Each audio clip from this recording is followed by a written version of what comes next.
Yeah, you know what time it is. Come brawl with them boys of the fall. Covered in gray and scarlet, massive, stiff arms to your jaw. We breaking it. We sick of seeing you clowns with the crown. We taking it. Number one flaws, you don't know ball. We taking advantage of that. Got you Karens asking where the manager at. With no cap, no time for the amateur rap. Look, man, we got dogs all over the depth chart. Monsters on the roster. Straighten up that posture. Rooting out you imposters. Silver bullets in the chamber. And a D-line full of danger. Step back with that linebacker trigger, when he pull it, it'll bang ya. Running backs running downhill, touchdown on your IG reel. Better check the stats, buddy, it's straight facts over how you feel. Whenever I speak, I'm giving you more balls than German Village, Short North, and High Street. And you know, the average Joe can do nothing with my flow. It's a waste, somebody please give his brother an I.O. Come on. I told y'all before, I need to feel y'all's energy. Stop sitting on y'all hands and get this place lit. Like I said, bring the energy. Yeah, you know what time it is. I'm brawl with them boys of the fall. You know what time it is. On the ground with a nose for the ball. You know what time it is. Blood, sweat, and them tears for this game. Leaving it all out on the field with no fear for you lame. You know what time it is. I'm brawl with them boys of the fall. You know what time it is. On the ground with a nose for the ball. You know what time it is. Blood, sweat, and them tears for this game. Leaving it all out on the field with no fear for you. And it's Buckeyes by a billion. We in the building with over 100,000. We represent from the...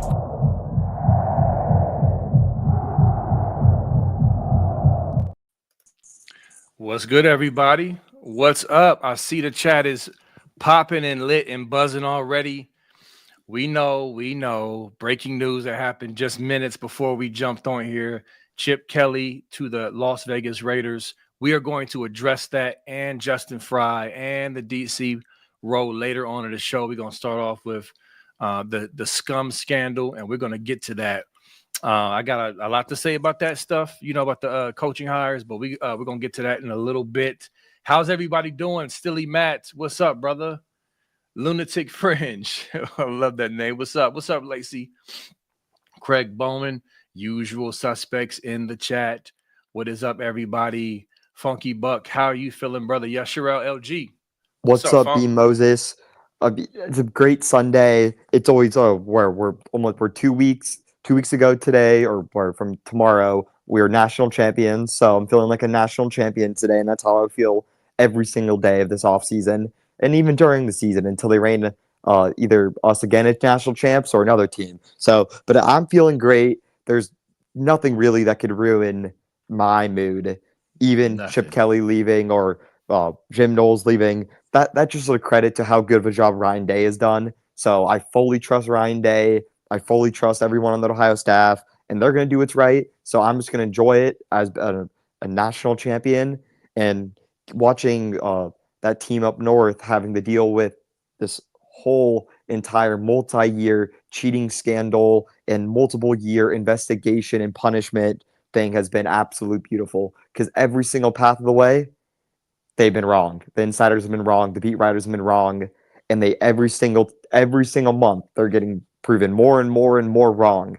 And I remember it was not too long ago that they were saying that the whole investigation's over. They said it's over. They said nothing's going to happen.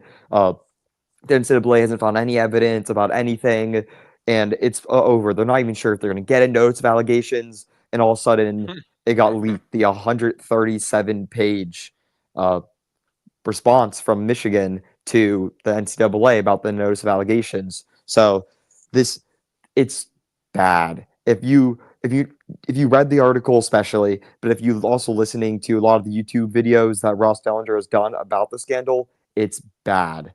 He uses words like affects the integrity of the game. So the NCAA has proven that they've illegally scouted over 50 games. I mean, it's going to be a glorious day for Buckeye Scoop and all Buckeyes fans and all college football fans across the nation. But it's going to be a sad day for those fans up north, and I can't wait for it. Yep. And so here we are once again to discuss this matter that, as Funky said, many scum fans and people who are just indifferent, brushed off. The NCAA is not going to do anything. And we've been here consistently telling you, reminding you that what are you basing that off of? The evidence and facts point to the opposite of that. We also explain to people the NCAA process, how long these things can take. Go simply look at other cases. You can see it's sometimes 2 to 3 years or more, depending on the case. And this has only been a little over a year, and they're already moving at a faster pace than other cases. So it's been a mixed bag of people's impatience and lack of educating themselves in the process. And now here we are with the process continuing, and obviously the news breaking because of Michigan responding to the NOA letter with ridiculous, I like to use the word goofy, just intellectually dishonest responses. And so it's been a few days since Ross Dellinger released that report that Funky just mentioned, and there's been a lot of a lot of responses from other media, and then just even Brett Bielema trolling and stuff like that. Man, listen, this clearly has not gone away because it's very serious, and we've been telling y'all that it's coming. It's coming. And so the fact that Michigan went from bet to this is a nothing burger to nothing's going to happen, you suck eyes, to now we're going to fight. All of that was PR propaganda. Here, Ross Dellinger, we're going to give you access to a portion of this 137. Well, he got the whole 137, but we're going to give you this with the agreement that you give our side of what we're saying about these allegations in the 137 pages. So, this is how the media works. They get a scoop, they get a story. That person or the group who's giving it to them says, hey, we'll give you this story, but these are the requirements of this story. And that requirement was to simply push out Michigan's point of view or what they're, defending themselves with as far as what the NCAA is accusing them of. And Ross Dellinger basically delivered that. Now, he came off trying to be objective, and I think he did fine with that in light of the fact that he was paid off to put this story out the way he did, so to speak. But either way, the bottom line is this. They released what they thought was the most favorable part of the report for them, and it was still bad. So how bad is the other stuff that we haven't seen and don't know about yet from the report? You know what I'm saying? So it's just like the fact that they put that word fight in bold print out there. That's messaging. That's PR messaging. We said this months ago that they were going to try a propaganda push. It started with the Netflix, okay, trying to make it seem like everybody does it. Stallions is some savant who just loves his team, and it really wasn't anything illegal. Now, again, the messaging is fight. We're going to try to say the NCAA is overreaching, overcharging, woe is me, they're being too heavy-handed, et cetera, et cetera. The bottom line is the summary of what Scum is saying is, for example, in the report, we only had an advanced scouting situation 8 times out of that 52. Those other times were just family members just watching games. Even though they were recording with their phones, it was technically just them, family members. So that doesn't count. So we cheated a little bit, but not as much as you say. So drop that level 1 to level 2. That's essentially their argument. Or we didn't know the rules. We didn't know all the rules that clear. That's what they're doing. And so, Funky, I'm going to turn it over to you to respond to that before I go any further, but it's ridiculous. If you pay any attention to this, I know some of y'all are indifferent and you don't care and all that other stuff. That's fine. But if you actually read up on this stuff, look at it and not just listen to people, you will sit back and just say, you got to be kidding me right now. Any objective person, no matter what fan base you belong to. Go ahead, Funk, if you got something. Yeah, I mean, we've been saying this for the whole entire, or pretty much our whole entire podcast. And then we had a Scum show. We would both lay out kind of the timeline of coping that Michigan fans and beat writers are going to do. At first, or nothing's going to happen. It's a nothing burger. Then next, it was kind of like, well, something's going to happen, but it'll be fine. It'll be nothing.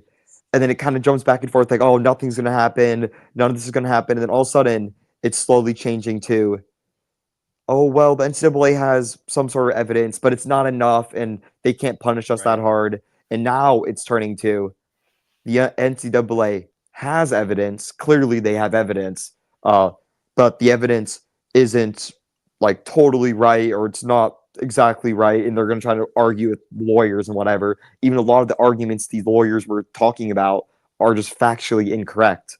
Like the one about how the NCAA needs to tell them who the rat was. No, that's not at all what it says in the NCAA bylaws. The NCAA needs to know who the rat was, but they have no obligation to like give it to Michigan or give it to the public. They just got to confirm that it's not a rumor, which is they've already done. So Right. now that they've already done that, now Michigan fans are going to claim, like you're saying, it's an overreach. The NCAA has no power. It's overreach, and it's none. They're going to keep saying it, and all these national media guys are going to keep saying, "Oh, the NCAA has no power. They might try to overreach, but whatever." They're going to keep saying that until the NCAA actually punches them, because then Michigan can sit back and be, "Oh, see the NCAA overreach." The beat writers can be like, "How could we have ever predicted the NCAA to overreach and hand out such an unfair punishment to us?" That's the position they're going to take because that's kind of like the popular media position. Because what the media wants is the power of college football. Like it's a good thing for a lot of these brands, a lot of these like On3 or 247 or a lot of these people to be anti NCAA. That's kind of like the cool hip position to be right now. It is. But in reality, the NCAA it definitely has lost a lot of power, especially when you talk about paying players to play and amateur players. Like they've lost a lot of power in that and transfer portal things. The one thing that they have not lost power on is actual physical competitive integrity. And they've underlined it since the very beginning of this investigation that Michigan has clearly violated the integrity of the game. And they're not going to go easy on that no matter what anyone thinks. They're not going to go easy on actual physical the integrity of the game. That opens up a whole nother rabbit hole of gambling and all this other crazy stuff that the NCAA doesn't want anything to do with. Yep. And you talked about you mentioned integrity of the game. And so I want to actually read the quote. The quote we actually talked about, Funky, that you sent from the Big Ten. Mm-hmm. Yeah, it says the integrity of competition is the backbone of any sport, conference, or league. That is especially true for sports contests between student athletes. Athletes compete to win. Competition is only about winning while disregarding rules. A fair play diminishes all of us, including our institutions. The integrity of the competition must be preeminent. Its value is fundamental and far exceeds the value of winning. Indeed, it is the very source of any value in winning. Enforcing the sportsmanship policy with appropriate discipline this season in light of the university's established violations this season is thus of the utmost importance to protect the reputation of the conference and its member institutions and to ensure that our competitions on the field are honorable and fair. Okay, so this is from the Big Ten. Got to remind y'all, this is what they sent out, when everything came down back in November of 23, before they suspended Harbaugh. I'm reading that to say that because people keep trying to compare this to other cases that, especially like Tennessee that deal with NIL and inducements. That type of verbiage is not used for those. This was a special case as far as when it comes to the integrity of the game. And as you can see in the verbiage, it's taken very seriously by the conference and by the NCAA for that matter. So this was not just, they don't have any teeth. It's NIL. No, it's not NIL stuff. This goes to the core. Remember, they were going to allow Michigan State to not play in the game because of concern with player safety. I keep telling y'all that. Like, this is a big deal. So people still to this day, no matter how much information, how much facts you put out there, they still want to be lazy and say, oh, well, it's going to be a slap on the wrist. And we're going to get to Josh Pate Studley. We're going to definitely talk about his comments as well. And I see people in the chat. Listen, if you don't want to hear us talk about this unprecedented scandal, that's one of the words used in the report. You don't have to watch the show. You can watch another show. Like, this is news. This is not just something like this is a big deal. We're not the only ones talking about it. There's non-Buckeye fan podcasts talking about it. It's all types of media outlets talking about this because it should be talked about because of its seriousness. All right. And also it directly affected us. You know what I'm saying? So we're going to talk about it as long as it's news. Now we're going to get to the coaching stuff, as I mentioned, but I just wanted to address that. Anything you got on that front before we talk about Josh Pate and other stuff? I mean, this is the biggest cheating scandal in college football history. Point blank, every single metric. There is nothing a team could even do that'd be bigger to be a bigger cheating scandal than this. With that doesn't include paying off refs or paying players in the other team to lose the game. Besides for those two things, this is the biggest thing you could ever do, and this is the biggest thing that's ever happened. So we're going to talk about it until it's over, because I think the grand scheme of things is this is going to have. I mean, this case is going to be underlined in the history book of the NCAA. This is the first case that. Oh my God, I'm forgetting his name. It's the new NCAA commissioner, Charlie something. Baker.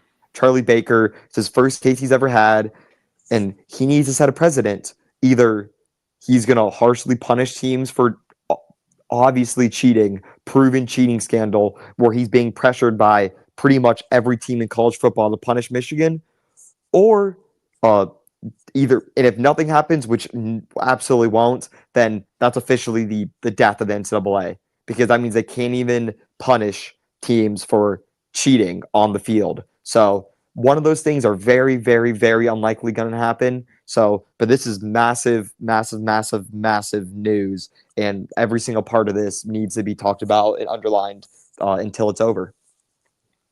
Yeah, definitely. Absolutely. And it is what it is. Like you said, we're going to discuss it and touch on it. But just real quick, Stelly Butley brought up Josh Pate's comments. So we can talk about that because that kind of sent some, I don't want to say shockwaves, but a lot of people were either surprised or celebrating by his comments. And basically the gist of what he said was, he didn't really address the seriousness of the violations. What he did was basically say, oh, nothing's going to happen because of the power of Michigan's brand and the fact that he believes that Michigan is not the same powerful entity that they used to be. However, he didn't point to any real evidence of that, like that would actually give credence to that. As I've already said, like this is not NIL and, inducement related. That type of area, yes, they've had challenges with really having bite with that because of the NIL rules. I mean, clearly things have shifted, but this is completely separate from that. So with Josh Pate, I was actually very disappointed because I like Josh Pate. I think he's solid. Him and also JD PicKell, both kind of pushing the same type of thing. But what I do know about them from watching them is that they, in my opinion, tend to kind of ride the fence for their followers, for their subscribers. They have a ton of Michigan followers, a ton of Ohio State followers. And so, he goes on about a lot how he wants to keep the show free and stuff like that. And, we're a big part of it. I don't think he wants to rock the boat either way. Either he's purposely being disingenuous about what was actually happening and the seriousness of it, or he really believes that. I don't know what to believe. Either way, he's dead wrong. And it's very disappointing that he has that sort of company line push. But it is what it is. The facts will come out. Everything will happen regardless of opinions. But, yeah, I was very disappointed in that because I got respect for Josh Pate. And so when he said that, I'm just like, come on, man, not you too.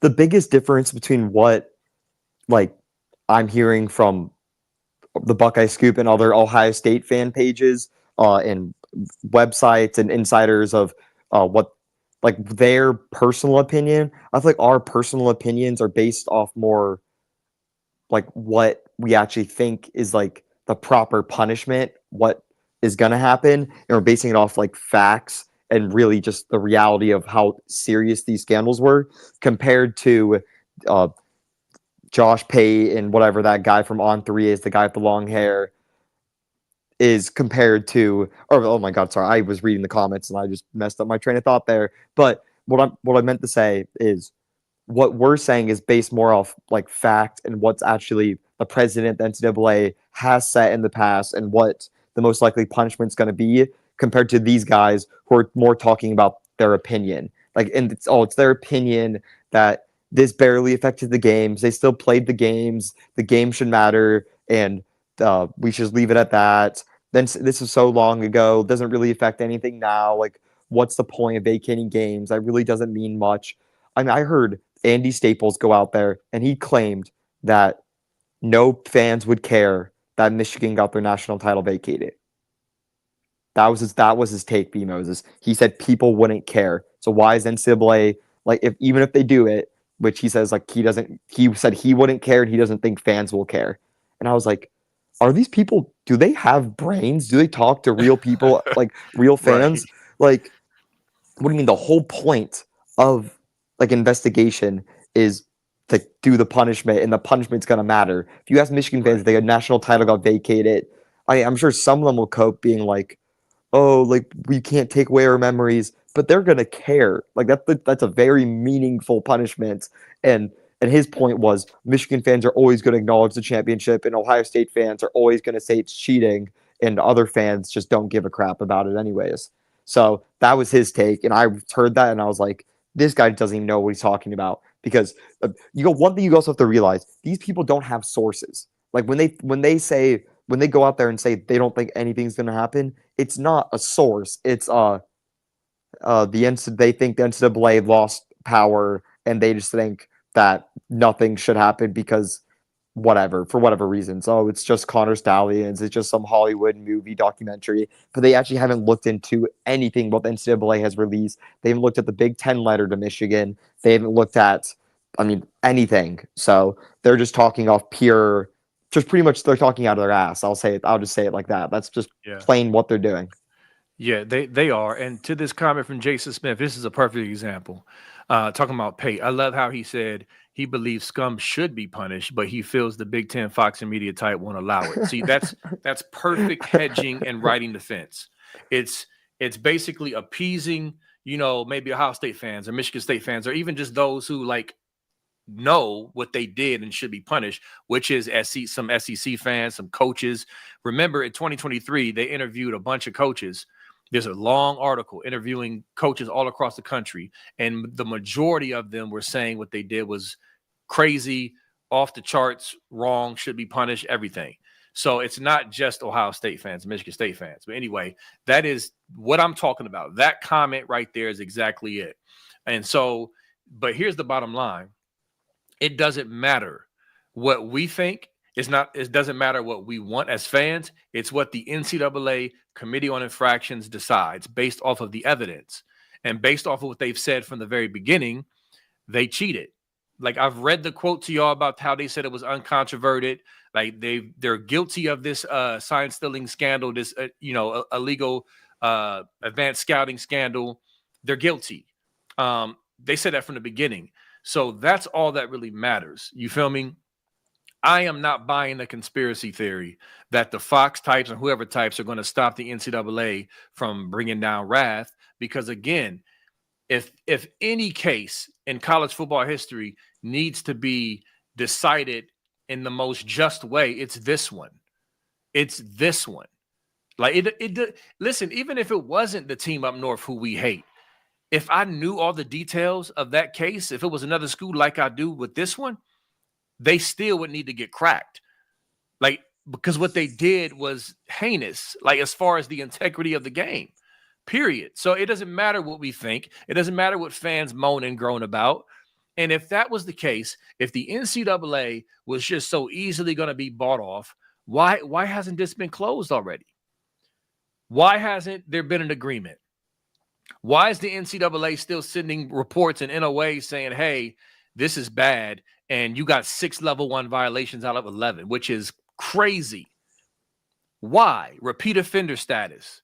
If the NCAA was just sitting back, just waiting to collect the check and be bought off with corruption, why all this? I'm not buying it. And again, we've already pointed to other. Ohio State is the biggest brand you're going to get. And they popped us for tattoos because Tressel didn't come out and say, oh, yeah, he didn't sign the paper. Every year they sign the paper. Of any, infractions. He didn't say yes.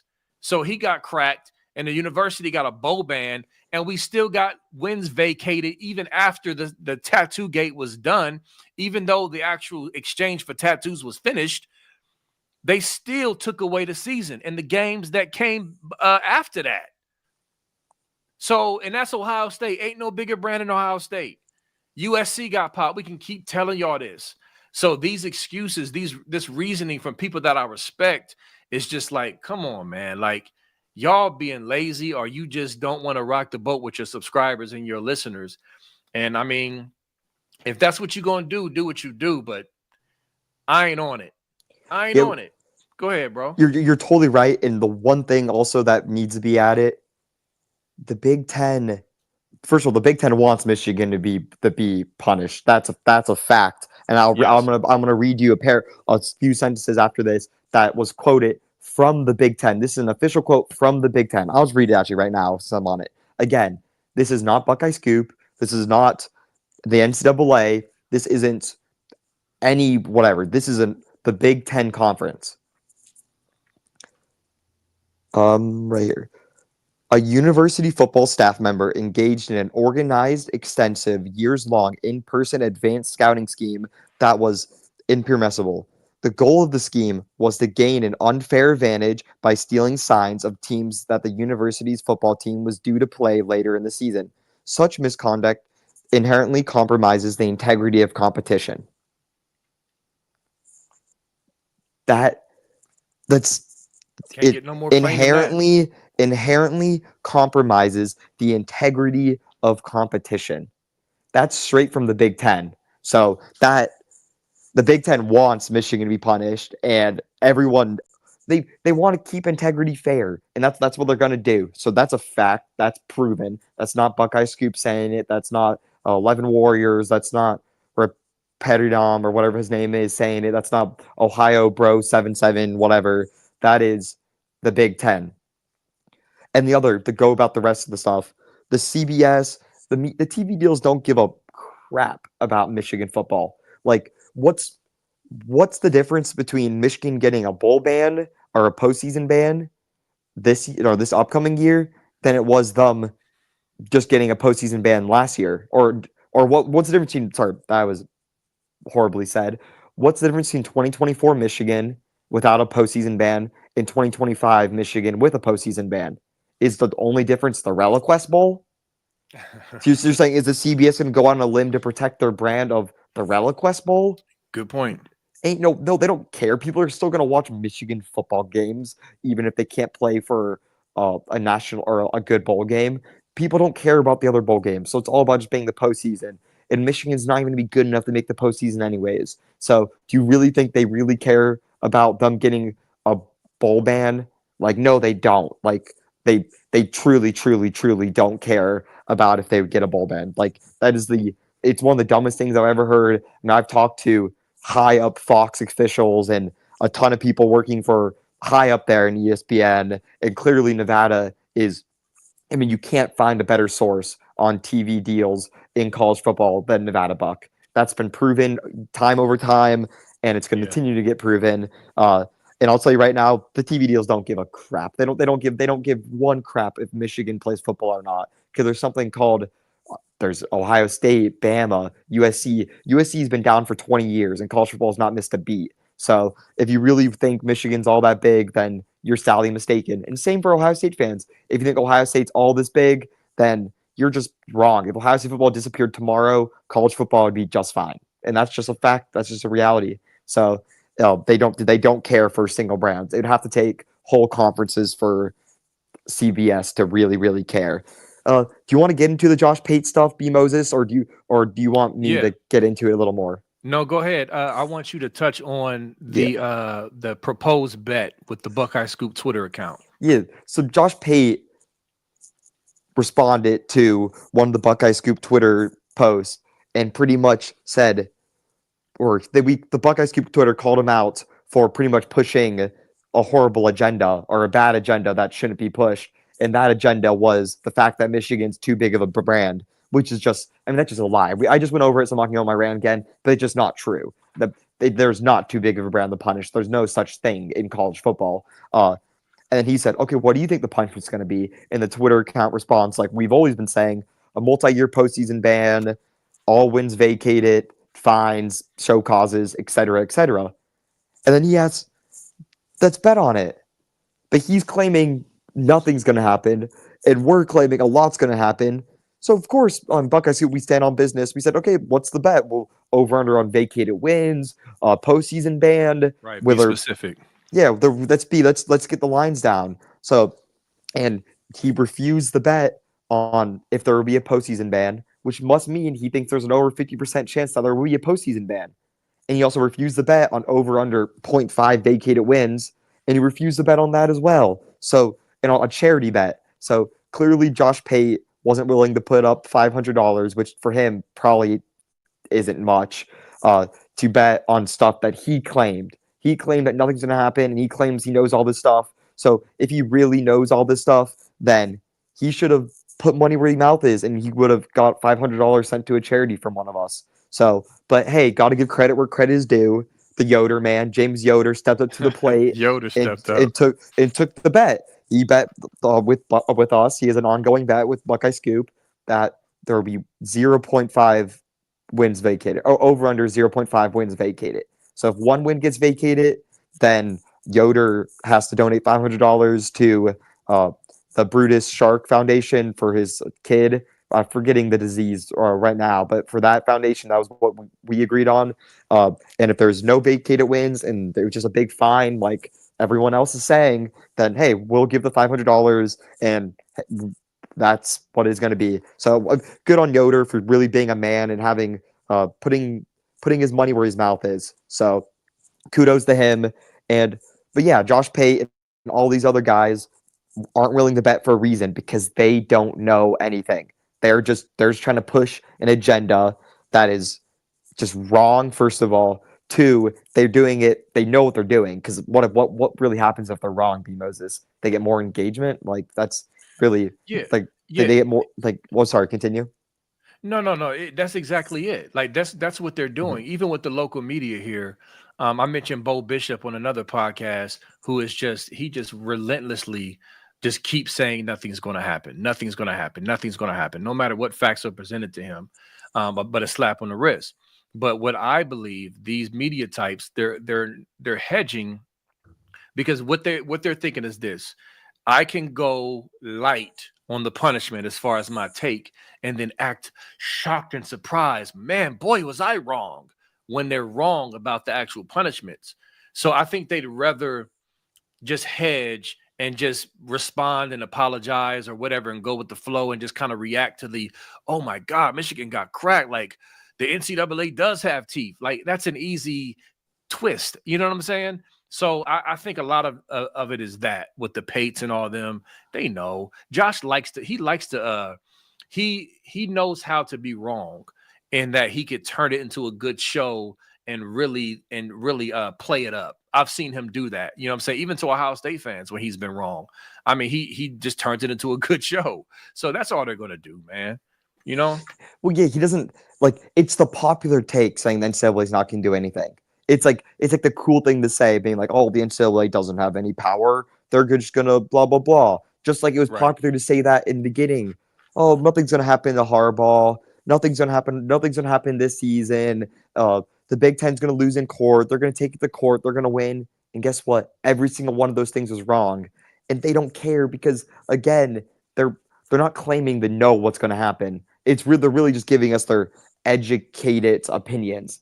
But they have no actual inside information of what's going to happen. I mean, I just talked to a former NCAA official a few years ago. He's been out of the business for a bit now, but he still has friends that work there. He knows the thing. And he told me straight up, he said, there absolutely will be a postseason ban. He said, if there's no postseason ban, then it's like, might as well burn down the whole NCAA. That's pretty much what he told me. He said it's going to be apocalyptic at that point if there's no postseason ban. So it's either going to be it's already like a very crazy time in NCAA where there's not a lot of rules and a bunch of stuff happening.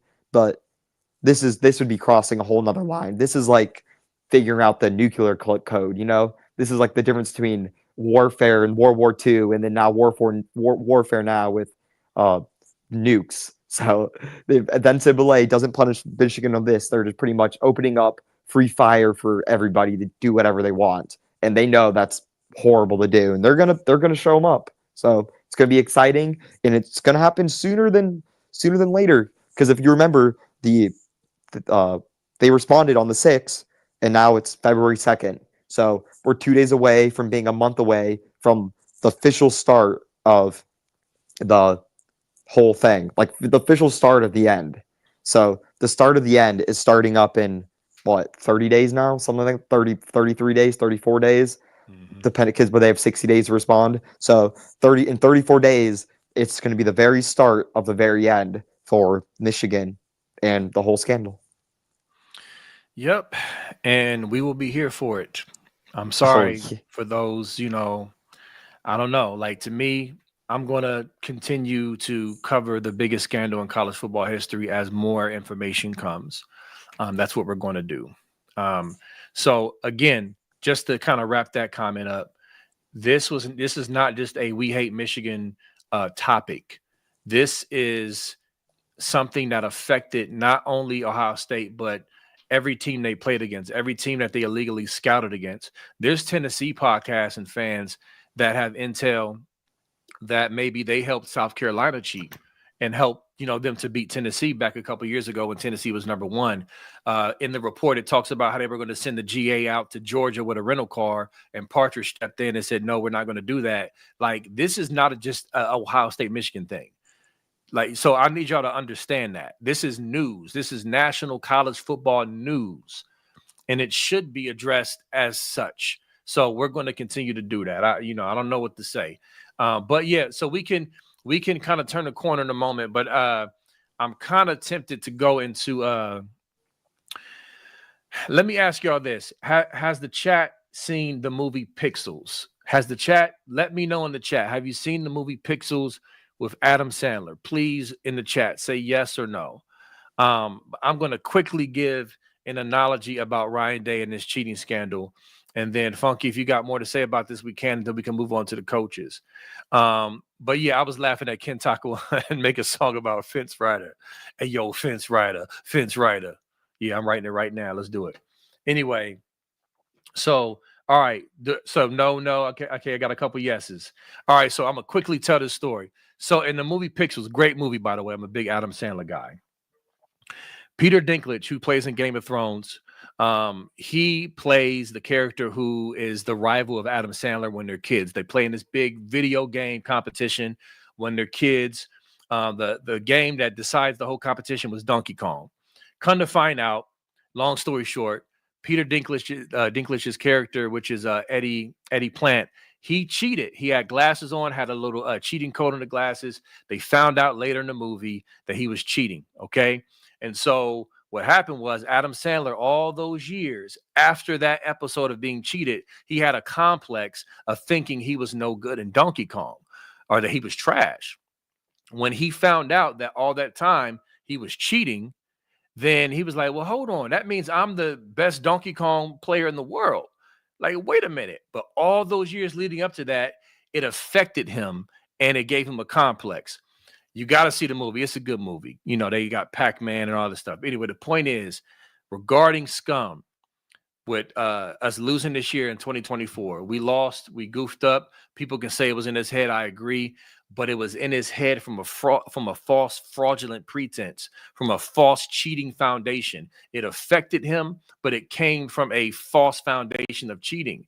And so with that said, getting this monkey off his back with the national title, I believe that he'll be able to go forward with a whole new swagger into that game, just from winning the championship. But I thought that was a good analogy. If you've seen Pixels, how that affected Adam Sandler's character all the while he was being cheated. I just wanted to put that out there. You got anything to say about that?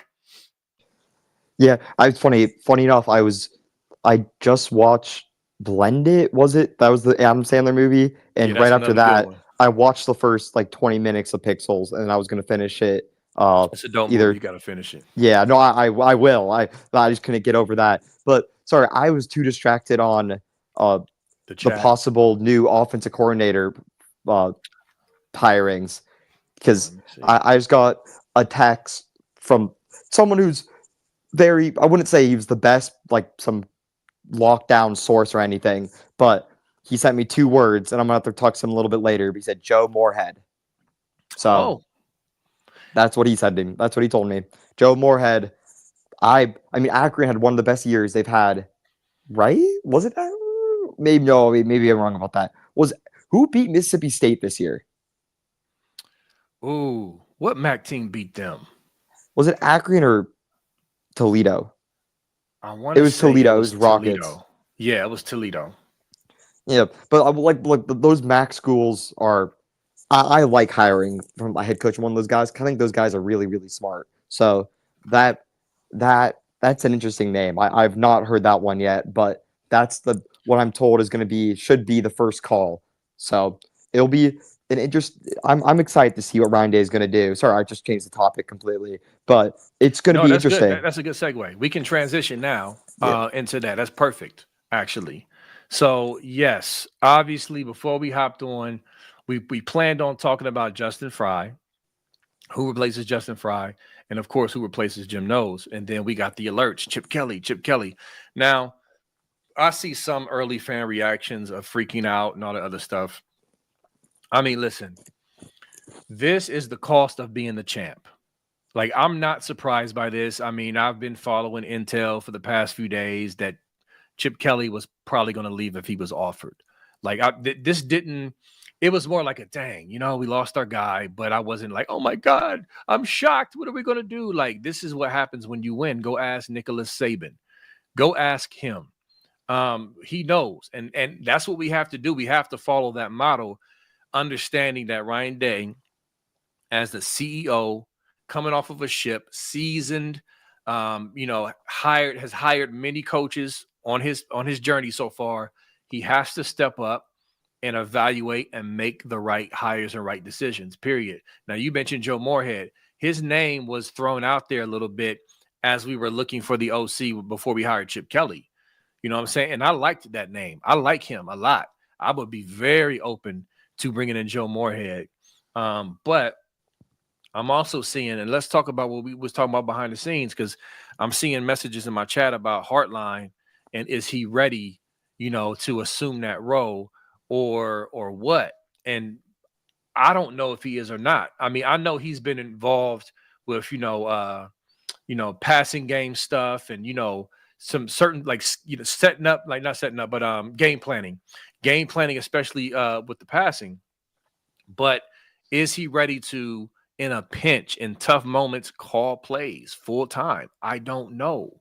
And I know the fear is, dude, we don't want to lose Brian Hartline. I don't want to lose Brian Hartline either.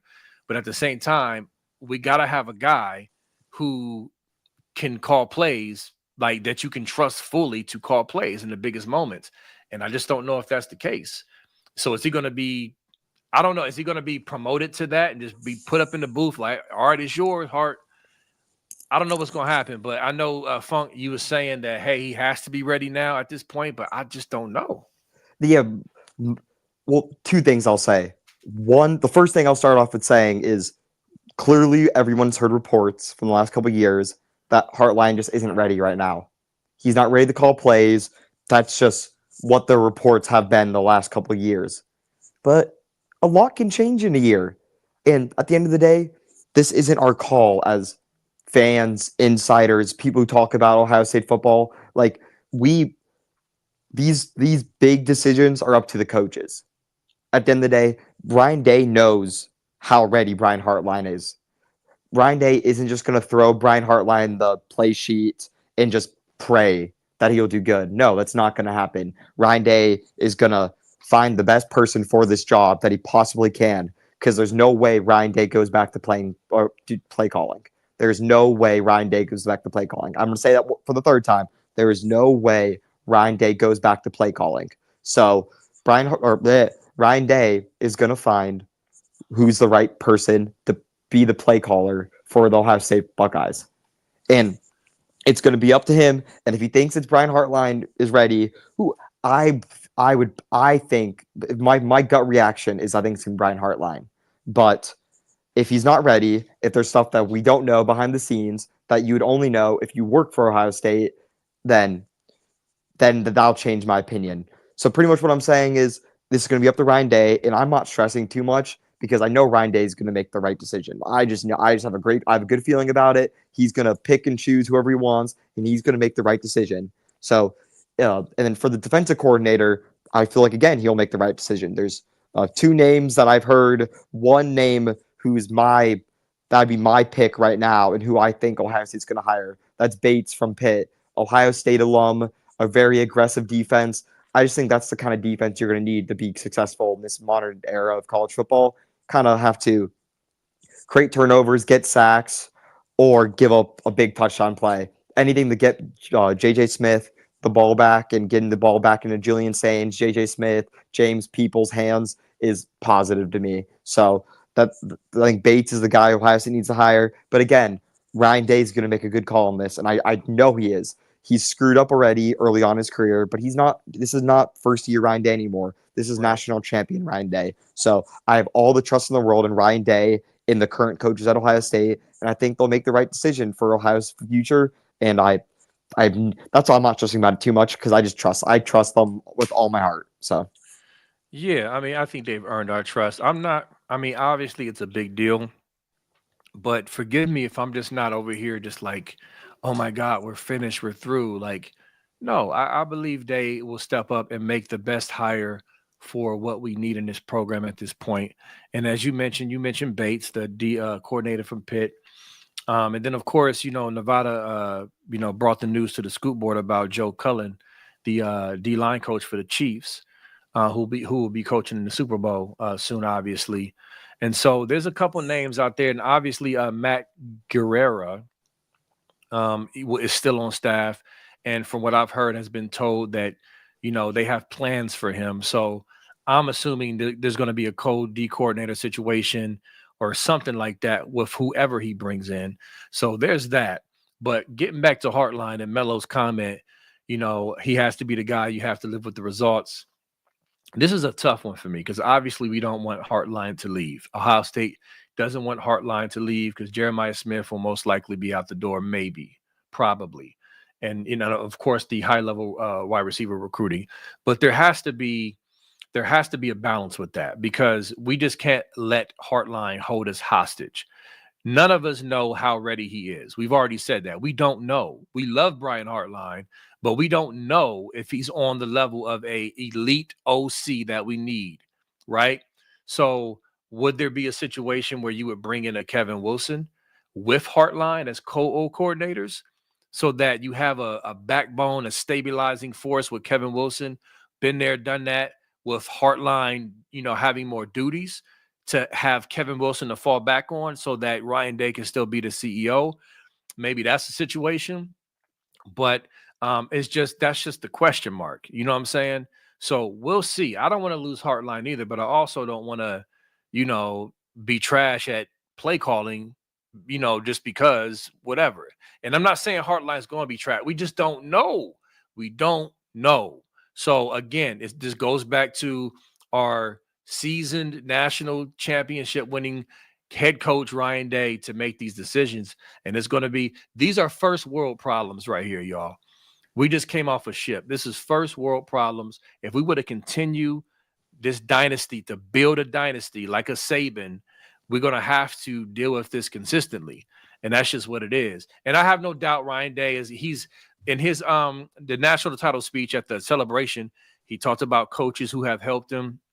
He's going to tap into all his resources, all his wisdom, all his oracles and wise men, and he will figure it out. I have confidence in that. You're totally right there. At the end of the day, we just have to take a step back and realize not that coordinators don't matter or defense coordinators don't matter. They for sure do matter, but it's way more important to have a head coach who's learned all this stuff. Because like it or not, Ryan Day isn't just going to give the keys of the offense to someone and be like, just do whatever you want with it. No, Ryan Day still has a lot to say of what goes on the offense. Just as Brian Hartline will have a lot to say what goes in the offense, no matter if he's calling the plays or not. He's going to have a lot to say. Same with Carlos Lachlan. So this is not just going to be a single person hire. It's going to be a group hiring someone or promoting someone to be the offensive coordinator, and they're going to work together, and that's how dynasties are made. People want to like compare it to last year's Michigan. It's not even close. Oh, I'm Where glad you said that. Michigan lost what 8 out of 10 coaches from my memory. They Yeah, a lot of rats jumped the ship. I think it was 8 or 9 out of 10, and all Ohio State's lost what 3 out of like the 11 big time staffers we've had on our staff this year. So it's really a first world issue. Really not too worried about it because again, this stuff happens all the time. It happens. Some of those coaches were fired, and one of them is missing. Mike Hart. Yeah, Mike Hart. I wonder. Yeah, witness protection he is. So, but at the end of the day, I'm just really not stressing. They did a great job at Ohio State, but I think what they did even better at Ohio State is that they taught these kids what to do, and they taught these coaches how to coach, and that's going to be more important. There's a real thing about the Saban tree, the whatever tree, the other like whatever the big trees out there for coaching trees. It's a real thing. They learn off each other, and you see very similar stuff always. Like all coaches, pretty much what they do is just steal information from other coaches to make their coaching the best. Like you saw Chip Kelly. Chip Kelly, one of the greatest offensive minds of all time, literally stole an exact play call from Steve Sarkisian and used it in the national title game. Yeah. Chip Kelly's not some genius cooking that play. He literally just straight up stole it, and that's what it is. You just got to. So learning off Chip Kelly is more important than anything else. So totally not worried about really. I'm not worried about it at all, to be honest with you. It'll be what it is. Will there be some growing pains? Sure, but is Ohio State still the most talented team in college football next year? Yes. Do we still have? We'll probably still have the most electric offense in college football next year. Yes. Will we still have an extremely talented defense with some of the best secondary in college football next year? Yes. So, not will we still have the best head coach in college football? Yes. So, I'm just not worried really because this stuff works itself out always. It's like trusting Ohio State's offensive line. We really haven't had a bad offensive line because every year people complain the depth's catching up to us, and every year the depth doesn't catch up to us. So just stuff like this, you just kind of have to sit back and be like, we're fine. We'll be good. We're not like, I'd be way more worried if I had a first-year head coach, a new offensive coordinator, new defensive coordinator, lost every single player on our roster and doesn't recruit at a high level. But we do literally none of that. So not worried at all. Yep. I feel you. And just to kind of zoom a little bit more on Justin Fry, and we're going to hit the super chats in a minute. First of all, Justin Fry, interesting career here. A lot of people hate him, didn't like him. They always point to the recruiting. I have an opinion about that. It's a mixed bag to me with O-line recruiting, especially under NIL. But I'm not going to go into that rant. So that's one thing. But kudos to him on the flip side for what he did with this O-line this season. Because like Funky said, a lot of complaints about depth, but we proved that we had depth and we proved that we had a good coach behind that depth. I think maybe there was some miscommunication and disconnect with scheme and what best fit our personnel. You know, I kind of ranted about the whole zone blocking scheme versus gap scheme and the counter plays. You know, I hit that hard after the Scum game, and we came out and did a lot of counter against Tennessee game, and I felt like a genius. But the point is that we probably should have been doing that a little more before that. But regardless, they went on an incredible run. They figured it out, and they went on a run and won the title in epic fashion. So I thank Justin Fry for that. With that said, he's gone now. We know he went to Arizona with Paris Johnson. So who do we get? I know a lot of people have said LaCharles Bentley. And the knock on that is, okay, he's just a trainer. He's a really good O-line trainer, but can he actually coach in the capacity of, you know, a program? And can he recruit? I don't know.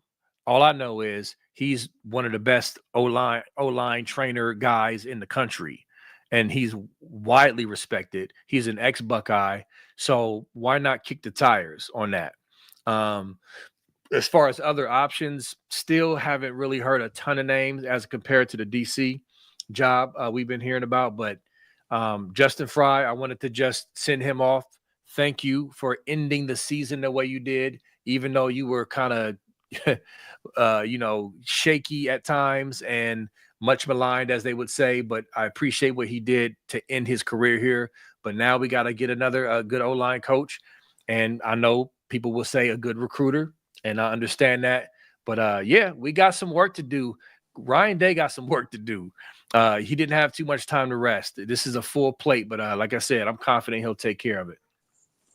Yeah, we already have our offensive line coach on staff. I mean, Tim Drevenue is almost he has to be, right? I mean, I don't have direct inside information on this. I really don't, but I mean, you would think so, but who knows? I mean, to be honest with you, again, we'll make the right call, or no, Ryan Day will make the right call because his life is on the line for these hires. Literally, I mean, if he doesn't make the right call, then that could be the difference between him winning another natty and him not. So he cares about this a lot more than we do. I'll tell you that. No matter how much we think we care, I bet you Ryan Day and all those staff members care a lot more. So it'll be interesting. But I'm just happy. I'm happy for Justin Fry, and it was for the best. If we're being real, I personally think Justin Fry is a fine head coach or a fine coach. I don't think he's anything special. I think he's very, very, very, very replaceable. I think the NFL, he left at the right time. Because let's just say, I don't know if Justin Fry even keeps his job at Ohio State if Chip Kelly's not our offensive coordinator. So I think an offensive coordinator does a lot more for the offensive line than any coaching could do. At Ohio State, because at Ohio State, you're always going to have guys. You're always going to have guys. So as long as those guys, you have some guys, if you have a good offensive coordinator, you'll make your offensive line look like the best offensive line ever, even though it's your 9, 8, 7, 6 guys. So.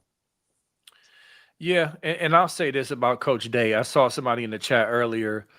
I forget who it was. Reveal yourself if you want to in the chat. But they were saying, are we sure Coach Day is going to stay? And I'll be honest with y'all. After seeing the Nina Day interview a few weeks ago, talking about the death threats and the harassments of her kids and family, she seemed a little shaken by that. And I was a little concerned. Now, that was a few weeks ago. I feel differently now because Ryan Day has been on the media circuit. This cat, he's been on Fallon. He was on Kelly Clarkson. He was with Charles Barkley and Ernie from the TNT crew and be on TNT. He did a great job on all of the interviews. I might be missing another interview. I don't know. But anyway, in those interviews, he was talking about, first of all, he looked physically refreshed. He looked like didn't he? He looked aged. Like he just had the best sleep ever.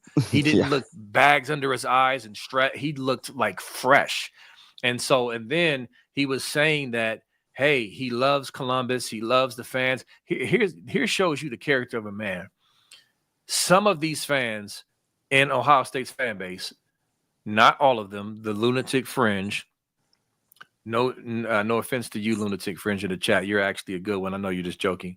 Anyway, the point is, he could have been bitter with how his family was treated, but he doesn't even really talk. He doesn't mention it or talk about it.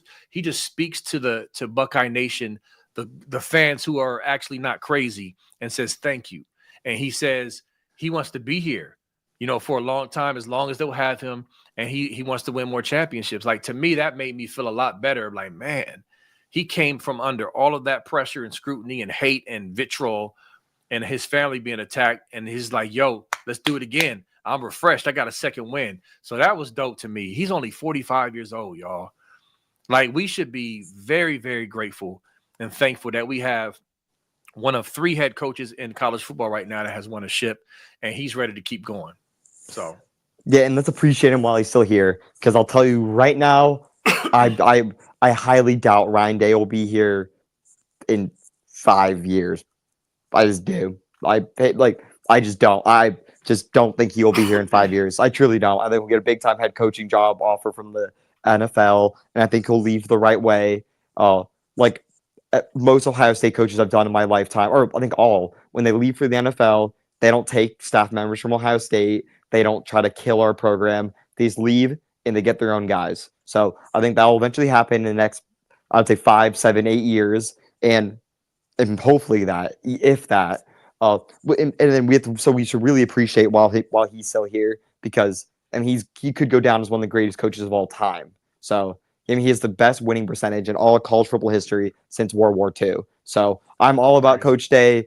I never was on the fire Coach Day train. Almost was, but wasn't.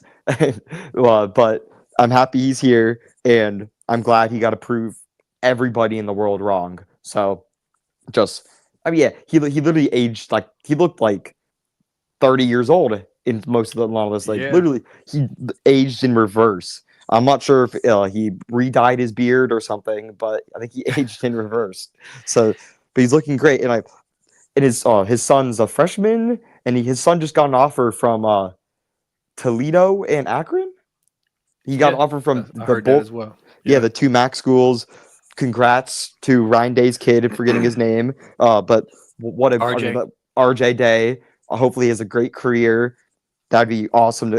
Any Division I scholarship is amazing. So kudos to him and his family. And I hope RJ becomes Ryan Day eventually, and he can be the next head coach at Ohio State eventually. So, but yeah, kudos to Day. Kudos to his family. They're true professionals, and they're really. You could not find a better guy for the job right now than Ryan Day. There's not many guys who could do what he's done, and he did it. So kudos to him. Not many, only 4 head coaches in Ohio State history have won national title. Yeah, put some respect on it. Period. Yep. All you haters. And Mike Green, what's up, brother? Thank you for always showing up. Thanks for the $1.99. No more misdirections. He's talking about Chip Kelly. In the misdirections in the offense. Listen, man, I'm sure we can get the misdirections cooked up, man. You know what I'm saying? Like that, like Funky said earlier, cats borrow plays all the time from other coaches. I'm sure we can get that misdirection game cooked up. I ain't worried about that. We should be good. And Azteca, when I saw this comment, this is from earlier, I thought about Waterboy. Remember, they were in the booth announcing, and he kept saying, we know. You know what he kept saying? You got to let it all out. Anyway, yeah, we know. Chip Kelly's gone. So I know you sent that earlier, and we definitely addressed it. And, it's going to be interesting. The off season is never really the off season. And this is an example why. It's always something. I'm just glad it's first world problems and not crazy stuff or a bunch of negative stuff. You know what I'm saying? So we should be definitely grateful for that. You got anything on that, Funk, before I go to the next thing? Yeah, it happened. He left. He went to the Raiders. Hopefully he does good. I also got to speak to this. This is going to happen way more often because being a college football coach right now sucks. It's the worst. It's some of the worst jobs ever. So just try to enjoy it while you can, because coaching at the collegiate level is horrible. So it's going to be every program in the nation is going to have to deal with it. And the more you win, the more you're going to have to deal with it. So it's just going to happen more and more, and you just got to get used to it. So just got to trust Ohio State. Yep. That's the bottom line. That's really the bottom line at this point. And yeah, I mean, Michigan fans trying to compare our coaches leaving to theirs is just ridiculous. I just saw a post on my page. Somebody try to do that. It's not the same. This not is even close. Yeah. This is comparable to Alabama and Saban, not rats fleeing from the ship because they know what's coming. It's two different animals. So please stop. Mickey, thank you as always for the $19.99. Thank you so much. Don't take it lightly. Very grateful. And thank you for everyone who listens and comes to this show. And every Sunday to hear us out and, to rock with us, clown with us, and laugh with us and all that other stuff. Greatly appreciate y'all. On a more serious note, we got Stephen Lutter. Thank you for the $4.99. Scoop family, I love you and I need you. My baby's in the ICU and we need your prayers. She's already a Buckeye fan. Listen, those of you out there who pray, who have faith, who pray, please pray. Please pray for the Lutter family. That everything turns for the better for their baby in ICU. I'm sure we can all our hearts go out to them. You know, we have babies, you know, we're humans. Like, how can you not be touched by this? So I would ask that you all who pray would pray for Stephen Lutter and his family and his baby, you know, when you can do that. So we are going to close out soon. In a moment, I know Kirk and Nevada should be going on soon, right? Has anybody heard any word? Do they have a start time out there? Not totally sure. I know Nevada is up in Minnesota right now, so he's probably, well, I assume they're still going, but who really knows? Got you. That's cool. I mean, we're gonna hop off in a couple of minutes just to be, you know, on the safe side anyway. But yeah, so this is going to be this hiring process will be the storyline for the next few weeks, and also the scum stuff. More stuff's going to come out. I'm telling y'all, more things will develop. We will address it as it comes in. Also, spring ball, we're going to blink. We are going to blink, and spring ball will be starting soon, y'all. So we'll have that to talk about as well. And then, of course, winter workouts. You know, Nevada will bring the Nuggets at some point soon with winter workouts, who's standing out, stuff like that. If you have not joined the Buckeye Scoop Forum, you need to do that, all right? Best forum out there, period. I've seen them all. You need to join for the best inside information. And jump in, man, before the 2025 season starts. Get in there. And so, yeah, I got one other thing to say, Funk, but did you want to add on to that or say anything as we close out? Just one thing I'll say just for me to close out. Thank you guys for watching always. Genuinely, massively appreciate it. No matter how many there are you guys. Right now, it was over 600 this stream, which is fantastic. But even when it's just whatever, 100, 150 of you guys, I appreciate every single one of you. It's great every time. Thanks for coming in on another Sunday and watching with us. And the timeline just keeps on growing. So we're going to go from here to spring football to summertime, which is when the Michigan scandal is going to end, to all of a sudden it's football season again. So there isn't an off season. Appreciate all y'all. And I was told today by Nevada and Kirk that the Ohio State or the Buckeye Scoop message board officially reached over 2,300 members for the site. Oh, wow. Which is great. That means that's a all-time high since the whole other thing happened way back in the day. So, I mean, it was an amazing thing. And usually after the season ends, you see a lot of people leaving the site, like unsubscribing because they don't want to pay for off-season content, which is totally understandable. But the site's actually growing every day, and more people are joining, which just shows how big the family has grown. And we appreciate every single one of you. The family's amazing, and it's generally just so fun. I'm on the message board constantly. BMOS is on the message board constantly. So if you want this podcast 24/7, join the message board, and you could talk to everybody 24/7. And it's fantastic. It's a great time. Absolutely. 1,000%. Mike Green, thanks for the $4.99. I watch Pitt DC. He is great in bringing pressure, but this is the Big Ten. We have to disguise pressure. I feel you. Just like Knowles, he came in from the Big 12. There had to be some tinkering that was done, and I think we finally saw the best of it on that national championship run after Oregon defensively. So regardless if we bring him in, I think we'll get that going. And I feel you, Mike. I definitely feel you on that. And so one last thing. The video for You Know What Time It Is will be shot soon. We have one location, the Library Bar on campus, which is an incredible bar. Anybody knows about that? It's a fire scenery. I cannot wait to shoot there, but I'm still looking for 2 more locations. If anybody has any suggestions on campus, let me know. Hit me up, DM me, whatever. Still working on that. All right. So that's it. We're going to hop off so Kirk and Nevada can hop on. Love y'all. Appreciate y'all. And go Bucks. Go Buckeyes.